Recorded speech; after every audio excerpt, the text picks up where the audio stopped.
एक बात समझ में नहीं आती है कि शायद 15 सालों में पहली बार मुख्यमंत्री जी किसी मर्डर केस के बारे में प्रेस रिलीज जारी करते हैं। उसके बाद स्पीडी ट्रायल के बारे में दो तीन बार अपने आवाज में कहते हैं। पहली बार किसी हत्या के केस में सुशील मोदी 2 दिन के बाद पहुंचते हैं और किसी को नहीं बख्शा जाएगा। चलिए, लाखों हत्या के बाद सुशील मोदी की नींद जगी। आखिर क्या कारण है?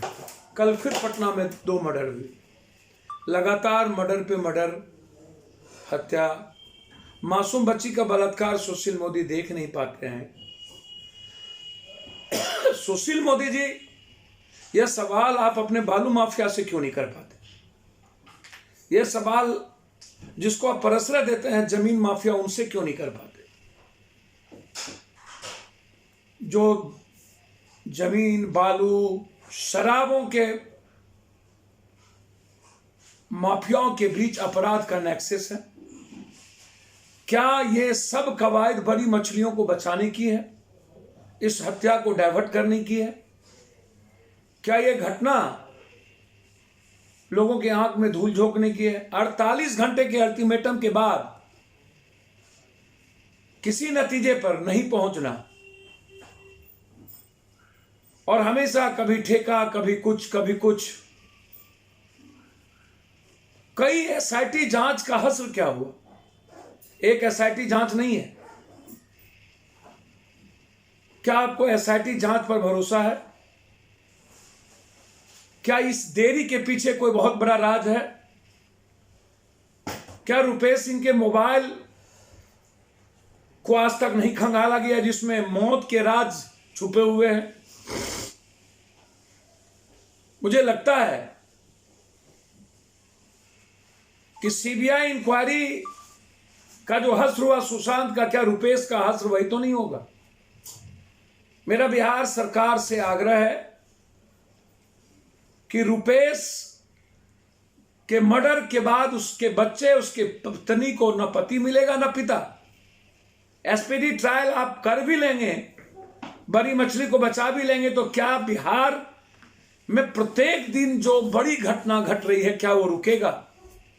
सवाल यहां है मुख्यमंत्री जी, क्या बिहार में अपराध रुकेंगे कि नहीं? बार बार यह कहना कि क्या भूल गए जंगल राज? मुख्यमंत्री जी, 15 साल 17 साल पुरानी बातों को आज याद नहीं की जा सकती। आज पूरा 17 साल के बच्चे जो बड़े हुए हैं वो आपसे सवाल कर रहे हैं कि कब तक मेरा पिता, मेरे पत्नी, मेरा बेटा वापस नहीं लौटेगा। ये अहम सवाल है इस बिहार का। और मुझे लगता है कि पूरी की पूरी इस केस को डाइवर्ट करने की पूरी कोशिश हो रही है। मैं आग्रह करूंगा इसकी पूरी जांच हाईकोर्ट के मॉनिटरिंग में हो। और मैंने पहले भी कहा कि मैं किसी भी परिस्थिति में यदि सरकार 7 दिनों के अंदर, उस दिन भी कहा था कि यदि किसी नतीजे पर नहीं पहुंचती है तो हम PIL फाइल करेंगे और इस लड़ाई को लड़ेंगे। क्या बिहार का हर घर सुरक्षित होगा? बधाई हो राजनीतिकरण करने के लिए। वैक्सीन का भी, वैक्सीन कितना आया, क्या होगा, कभी फरवरी, कभी मार्च। आम आदमी की जिंदगी, उसके लिए भी दिन तिथि तय होना, हर चीजों की मार्केटिंग। मैं सिर्फ इतना कहूंगा कि वैक्सीन की प्रक्रिया निश्चित तौर पर उन समूह के लिए होनी चाहिए जो लगातार आम आदमी की जरूरत के साथ जीती है। कोई भी कर्मचारी, जो छोटे कर्मचारी हैं, नर्सेस हैं, सफाई कर्मचारी हैं, जो गंदगी के बीच, जिंदगी के बीच जीते हैं, बिना पैसे के टीकाकरण लगे, आम आदमी तक पहुंचे, पॉलिटिशियन को इसकी जरूरत नहीं, और जरूरत हो किन्हीं को लगाना हो राजनीति करने के लिए तो लगाए, उसमें मेरी आपत्ति नहीं, लेकिन बिना किसी पैसे के सफाई कर्मचारी से लेकर के डॉक्टर्स बैरियर्स को लगे, और इस पे राजनीति छोड़ दीजिए। मैं वैज्ञानिक को धन्यवाद देता हूं कि बड़ी चुनौतीपूर्ण संघर्ष के बीच आपने मानवता के लिए जीत हासिल। HS बिहार अब बन गया है लाइव बिहार।